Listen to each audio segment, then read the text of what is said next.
Let's talk about the biggest winners and losers from week 4. Next on Fantasy Football Today in 5.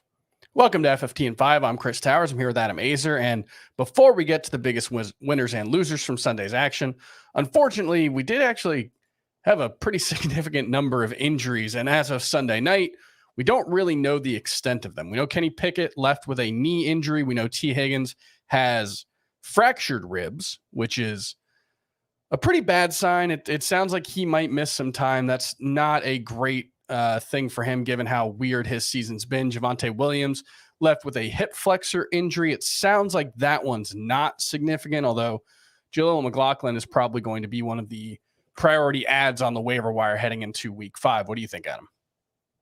Yeah, I think so. I think Michael Wilson's going to be one if that's not injury related, but I think McLaughlin will be. I thought maybe with Javonte missing most of the game, we'd see a lot more Samaje Perine, but I think at this point, Samaje Perine might be droppable. I think it seems like one of those ones where he's just the backup. He just has his role, and it's independent of everyone else.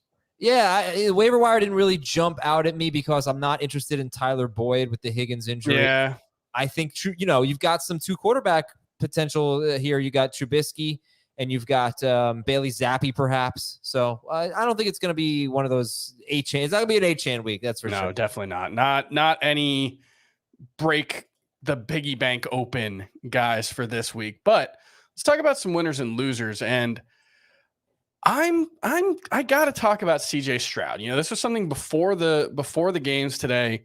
I talked about it with Heath on one of the FFT and 5s. We didn't want to start CJ Strad this week. Turns out that was a mistake. He's been a top 10 QB entering Sunday Night Football. But if he got through this matchup against the Steelers, playing well without getting, buried by that pass rush, there's a lot to like about this situation because all of a sudden, CJ Stroud, third straight 25-point effort and 6-point per pass touchdown leagues. It's 3 straight 300-yard, 2 touchdown games as well. And this is kind of a sneaky good receiver group. Like we've seen big plays from Nico Collins or Tank Dell 3 weeks in a row now. Robert Woods is a fine third option. Dalton Schultz even got involved this week after being really quiet the first 3 games. CJ Stroud looks really good, and this offense has been aggressive. They've pushed the ball down the field. They've been very pass heavy, not so much this week, but they won fairly easily. Is CJ Stroud a top 12 quarterback moving forward? And he's probably right on the border. He's great.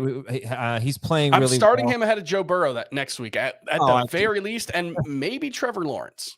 Yeah, I think it's reasonable Lawrence getting the Bills, but I would start just about anybody over Joe Burrow right now. I had Nico Collins as my winner because he bounces back from a really bad game where you're thinking, I don't know, were the first 2 weeks flukes? No, he's going to be, I think, a little inconsistent. I've talked about this, really high route depth, really high ADOT. That's not a great profile. It's like Gabe Davis, but he's a much better version of Gabe Davis. He can make a lot of plays after the catch. I think Nico Collins is legit, and he's one of the reasons why CJ Stroud looks pretty legit right now. So that's a huge, huge surprise to me that this is happening so fast for them. But good for them, and are they good? I don't know, but they're good for fantasy. That's I got a couple more. I didn't mean the players. I mean, are the Texans good? The Texans, yeah. A couple other winners. Alvin Kamara. I mean, Derek Carr probably shouldn't have been playing in this game. He couldn't complete anything down the field. I think it was 4 for 16 on passes that traveled more than 5 yards on Sunday. Ooh. So, yeah, Alvin Kamara got 13 catches in this one as a result of that. But 75% of the snaps, dominated RB touches. That's exactly what we wanted to see coming back. Hopefully the offense will be better. And Alexander Mattison, I'm not going to say things are good for him because Cam Akers actually played pretty well. 8 carries for 40 yards, I think, in this one. But Alexander Mattison held serve. I would rather not have seen Cam Akers get, I think, 10 routes or 8 routes to Alexander Madison's 10. You'd like to see the gap be a little bigger there. But at the very least, in a situation where it looks like he's got to play for his job, the last 2 weeks, Alexander Mattison has done so.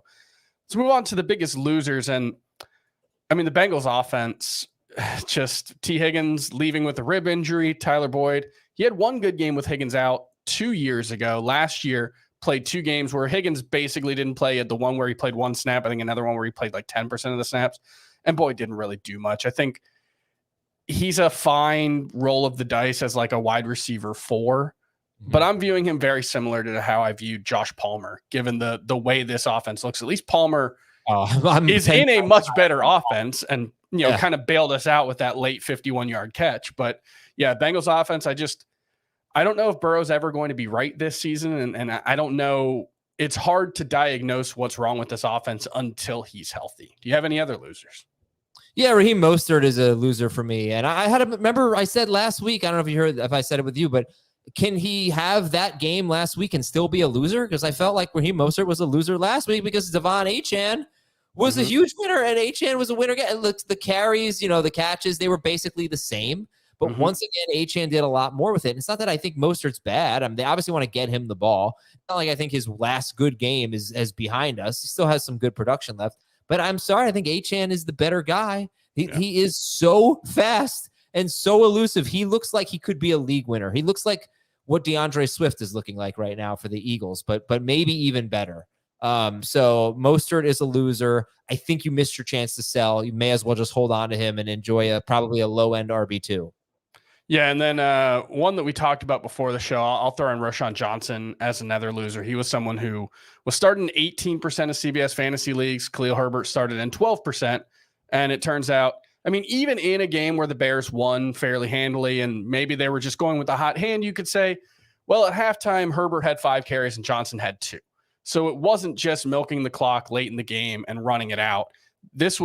Herbert was the clear lead back. And look, it's still a committee in what looks like a bad offense. So I think these are both RB3s moving forward, but Johnson's probably closer to the RB4 end of RB3 than Khalil Herbert. And that's going to do it for FFT and 5. We'll be back tomorrow to talk about the Week 5 waiver wire. We'll see you then.